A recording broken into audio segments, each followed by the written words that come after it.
ఇస్తాము ఇవి ఒక్కొక్కటి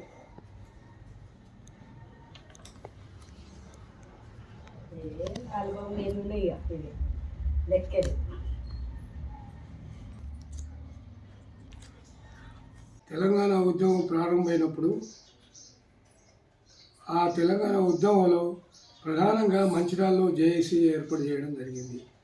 దానికి గోనె శ్యామసుందరరావు గారు అధ్యక్షతన గుర్జాల రవీంద్రరావు కోఆర్డినేటర్గా, కన్వీనర్గా, నేను కోఆర్డినేటర్గా ఉద్యమంలో ప్రధాన పాత్ర పోషించాము.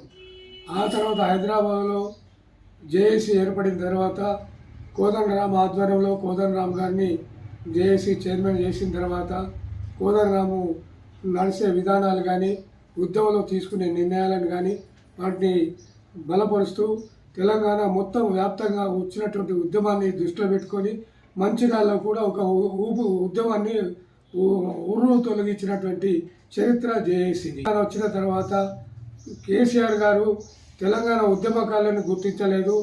అట్లాగే ఉద్యమంలో కీలక పాత్ర వహించినటువంటి మల్లెపల్లి లక్ష్మయ్య గారిని గుర్తించలేదు, కోదండరాంను గుర్తించలేదు. జేఏసీని అసలు లెక్క చేయకుండా జేఏసీ నాయకుల మీద దాడులు చేసి జేఏసీ చైర్మన్ జేఏసీ కోదండరాం గారి ఇంటి మీద తలుపులు బద్దలు కొట్టి జేఏసీ మొత్తం కంప్లీట్ జేఏసీని భయభ్రాంతులకు గురి చేసినటువంటి చరిత్ర కేసీఆర్ది. జేఏసీ అప్పుడు మంచిర్యాలలో ఏ విధంగా పోరాటాలు చేసింది, అంటే ఎట్లా ముందు సాగింది?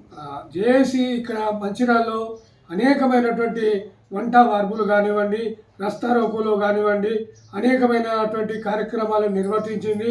వంట వార్పుల్లో మొత్తము ప్రజానీకాన్ని అందరినీ కూడా సమీకరణ చేసి రోడ్లపైననే వంట వార్పులు చేయడం జరిగింది.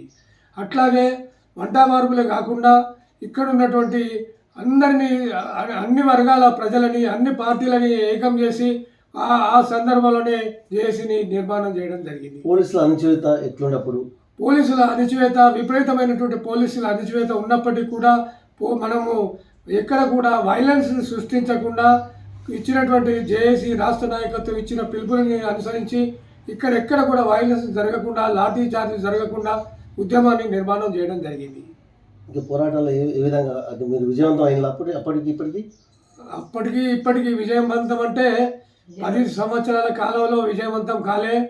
తర్వాత కాంగ్రెస్ పార్టీ పాలన వచ్చిన తర్వాత కూడా రేవంత్ రెడ్డి గారు జేఏసీ అంటే కోదండరామ్ గారి దగ్గరికి వచ్చి నేను మీకు అంటే మనం టీజేసీ పెట్టిన తర్వాత మీకు ఖచ్చితంగా కార్పొరేషన్ పదవులు ఇస్తాము, ఆ తర్వాత డైరెక్టర్ ఇస్తామని చెప్పి హామీలు ఇచ్చారు.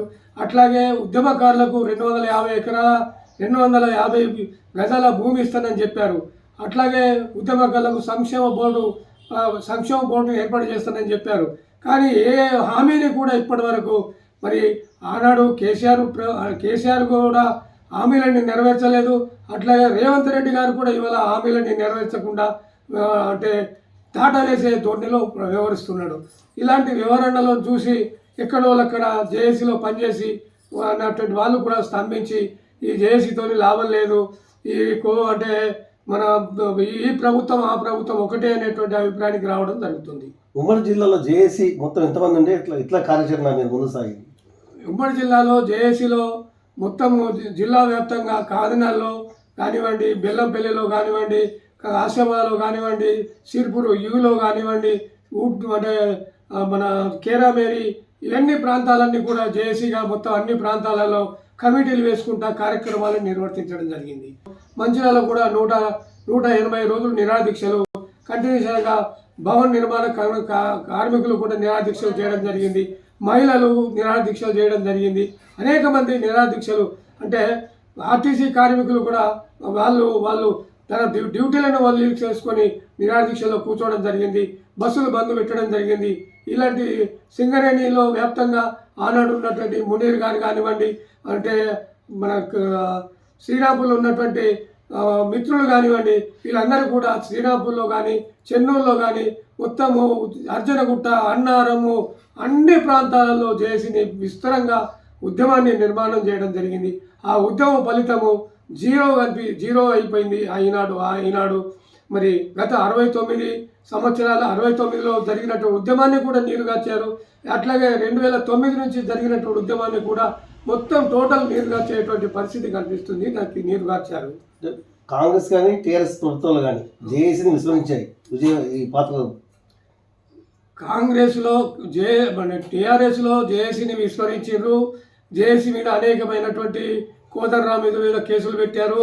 అనేకమైనటువంటి ప్రాంతాల్లో జేఏసీ బలంగా ఉన్న చోట ప్రభుత్వం ఒత్తిడిలు తీసుకురావడం జరిగింది. ఆ తర్వాత అంటే ఒక పొత్తులో భాగంగా మిత్రపక్షంగా ఏర్పడి జేఏసీ మన కాంగ్రెస్ ప్రభుత్వాన్ని సమర్థించి కాంగ్రెస్ ప్రభుత్వానికి ఓటు వేయాలని నిర్ణయం తీసుకోవడం, కాంగ్రెస్ ప్రభుత్వాన్ని చేసే మంచి పనులను మనము ఖచ్చితంగా వాళ్ళకు అంటే సహకరించాలనే నిర్ణయంతో కోదండరాం గారు తీసుకున్న నిర్ణయాన్ని జిల్లా జేఏసీ కానివ్వండి, జిల్లా జేఏసీ నాయకులు కానివ్వండి అందరూ కూడా సహకరించి చేయడం జరిగింది. కానీ దాదాపు 2.5 సంవత్సరాలు గడుస్తుంది. మరి కాంగ్రెస్ ప్రభుత్వం కూడా ఇచ్చిన హామీలను అమలు చేయకుండా నిర్లక్ష్య వైఖరి అవలంబిస్తుంది. ఈ నిర్లక్ష్య వైఖరి ఎటు దారి చూపుతుందో తెలియని పరిస్థితి. అందరూ కూడా జేఏసీలో పనిచేసినటువంటి ప్రభుత్వాలు తెలంగాణకు కానీ జేఏసీ ఉద్యమకారులకు కానీ ఎలాంటి మేలు చేస్తే బాగుంటుందని మీ అభిప్రాయం? ఎస్, తెలంగాణకు కానీ తెలంగాణలో పనిచేసినటువంటి అంటే ఉద్యమకారులకు మా అభిప్రాయం ఏంటంటే జేఏసీ ఇచ్చిన పిలుపు మేరకు చేసినటువంటి ఉద్యమాలని దృష్టిలో పెట్టుకొని మరి జేఏసీలో కీలకంగా పనిచేసి అమరవీరులైనటువంటి కుటుంబాలకు వాళ్ళ కుటుంబాలకు పెన్షన్ రూపంలో పెన్షన్ ఇచ్చి వాళ్ళ కుటుంబాలను ఆదుకోవాలనేది ఒక అంశం. రెండో అంశం ఏంటంటే జేఏసీలో పనిచేసి తన ఆస్తులను వాళ్ళ సర్వస్వాన్ని కోల్పోయినటువంటి అంటే ఉద్యమకారులకు కూడా వాళ్ళకు అంటే 250 గజాల భూమి ఇచ్చి అట్లాగే వాళ్ళ సంక్షేమం ఓరేడుబడి చేసి వాళ్ళ కుటుంబాలను ఆదుకోవాలనేది రెండో